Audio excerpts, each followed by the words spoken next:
Buenos días compañeros, el tema del cual vamos a compartir son los tipos de transformadores, así como los aspectos constructivos de los mismos. Edison Luna, John Jairo Pantoja, Samir Padilla y Giancarlos Pescas somos los integrantes del grupo. Entonces, en primer lugar se hace necesario entender que existen diversidad de maneras de clasificar los transformadores eléctricos. Una de estas clasificaciones son las que en este momento ustedes están observando en pantalla. Para la primera clasificación, que es la de relación entre el número de vueltas en los devanados y comprendiendo que un devanado compuesto de muchas vueltas de alambre de cobre relativamente fino, lo suficientemente aislado para soportar el voltaje aplicado en el mismo, es un devanado de alto voltaje y que por el contrario estaríamos hablando de un devanado de bajo voltaje. De esta manera podemos desde este punto de vista conseguir cuatro posibles combinaciones. La primera, la del transformador reductor, en el cual el voltaje entregado es menor al que suministramos. Esto porque el devanado secundario tiene menos vueltas que el primario. El segundo, bueno, sería el contrario. El voltaje entregado es mayor al que suministramos. Esto porque el devanado secundario tiene un número de vueltas mayor al primario. En esta configuración también recordemos su corriente disminuiría por la misma razón. Para el tercer caso tendríamos un transformador aislante, en el cual ambos devanados tienen aproximadamente el mismo número de vueltas, aunque a menudo hay una ligera diferencia para compensar obviamente las pérdidas. Esta configuración está destinada a transformar de un voltaje al mismo voltaje, esto con la idea de proporcionar una separación de la conexión a tierra de la línea eléctrica, para eliminar los bucles de tierra y la puesta a tierra involuntaria de los equipos de prueba. Usualmente los observamos en hospitales. Finalmente, para el último tipo tenemos al transformador variable, en el cual podemos ajustar ambos devanados sin reconectar el transformador en ningún momento, y normalmente mediante un brazo que desliza sobre las bobinas. Bueno, para la segunda clasificación conoceremos los diferentes tipos de transformadores por su sistema de enfriamiento, por lo cual es necesario primero conocer los tres principales métodos de enfriamiento que pueden usarse en estos dispositivos. El primero sería mediante convección. Este se caracteriza porque se produce por intermedio de un fluido que transporta el calor entre zonas con distintas temperaturas. La transferencia de calor por convección se puede hacer de dos maneras, por convección natural y por convección forzada. Para el caso de la conducción se trata de un proceso lento, por el cual se transmite el calor a través de una sustancia por actividad molecular. Recordemos que la capacidad que tiene una sustancia para conducir el calor se mide por su conductividad térmica. El último método es mediante la emisión o absorción de ondas electromagnéticas que se desplazan a la velocidad de la luz. Estas representan en temperaturas elevadas un mecanismo de cierta manera de pérdida de calor. En el caso de los transformadores se da a través del tanque y los tubos radiadores hacia la atmósfera. Esto evidentemente es mediante radiación.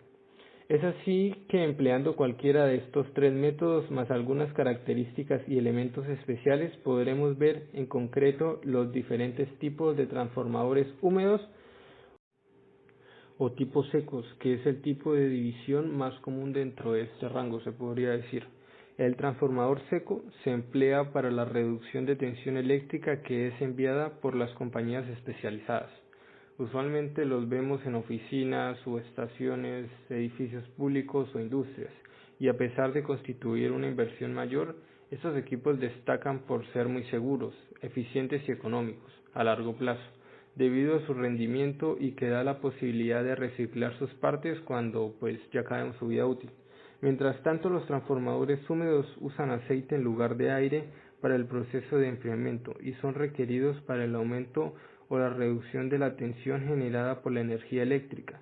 Su costo suele ser menor que el de los transformadores tipo secos y por supuesto son muy útiles, pero se ve en desventaja en ciertos ámbitos, pues requieren mantenimiento del aceite utilizado, pues puede llegar a ser tóxico e inflamable y pueden presentar fugas con el paso del tiempo. La contaminación del área también se puede dar por medio de estos transformadores. Por lo tanto, debemos colocarlos en zonas alejadas con una infraestructura diseñada especialmente para instalarlos. Y a diferencia de los transformadores de aceite, los transformadores tipo secos se encuentran encapsulados al vacío, por lo cual es a prueba de humedad, valiéndose del aire exterior para enfriarse. Este dista de ser ecológicamente responsable y amigable, ya que no representa riesgos de fuga y no produce polución.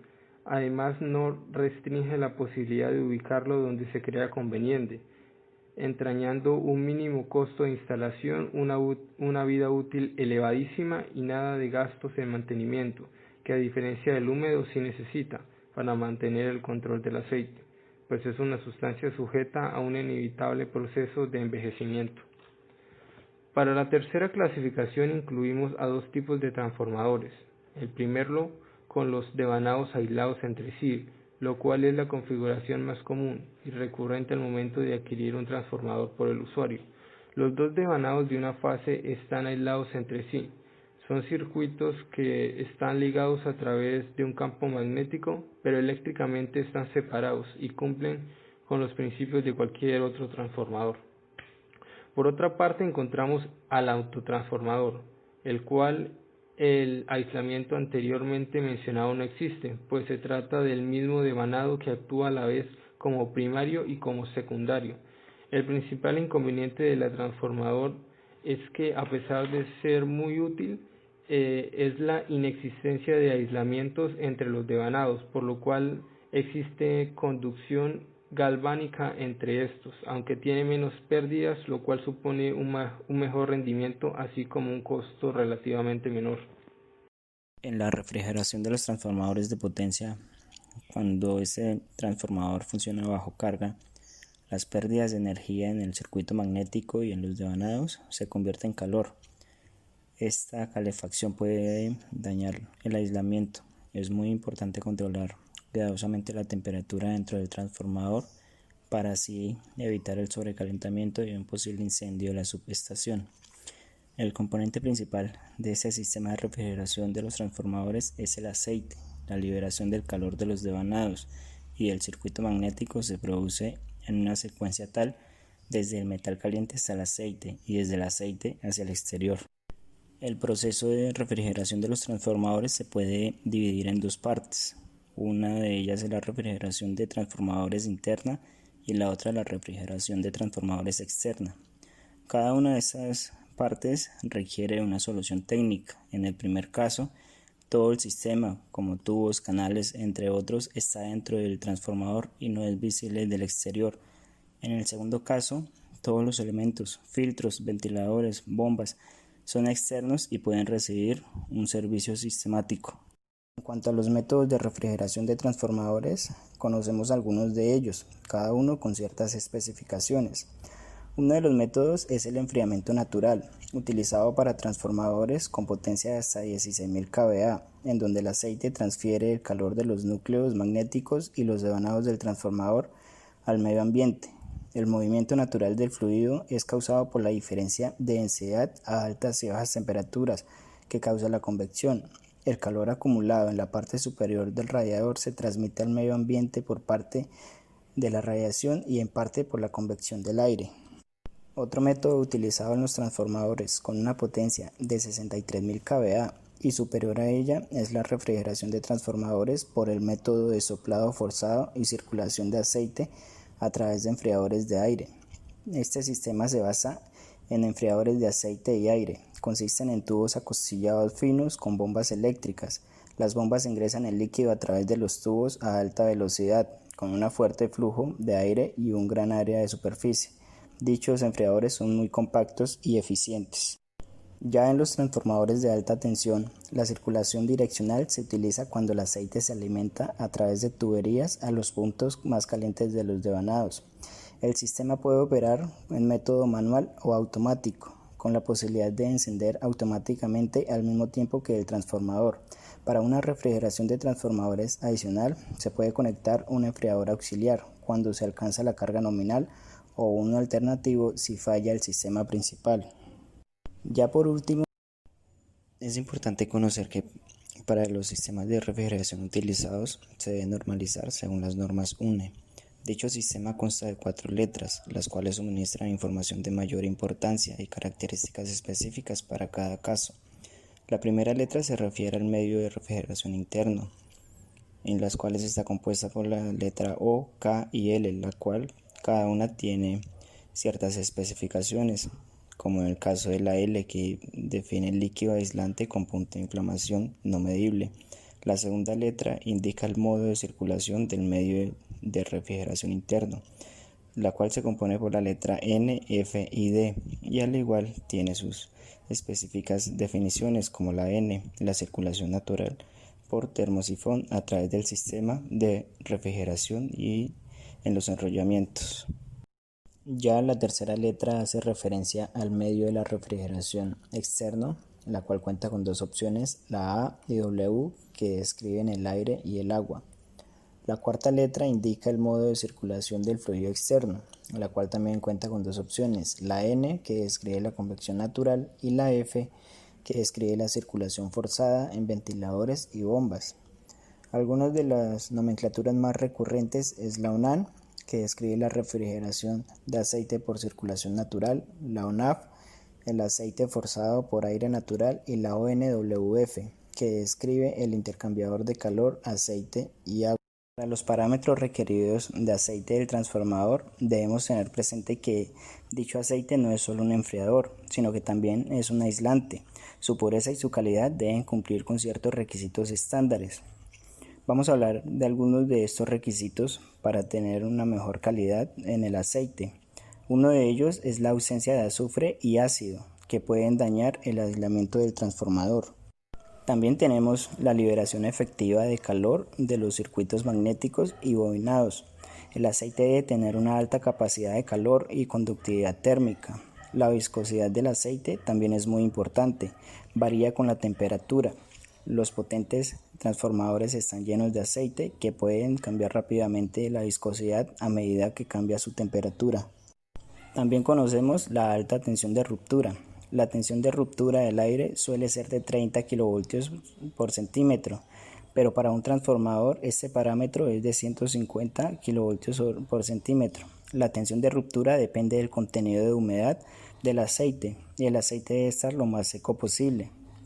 Ya por último, conocemos otro de estos parámetros como el polvo y otras impurezas como los gases.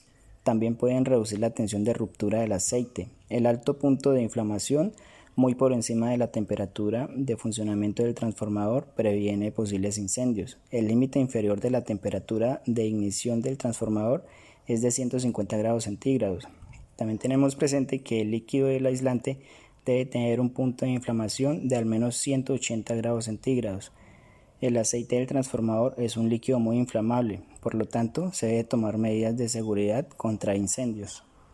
En cuanto a los métodos de purificación y regeneración del aceite del transformador, debemos tener claro que el aceite almacenado del transformador a veces debe cambiarse para realizar las funciones de aislamiento y refrigeración de transformadores.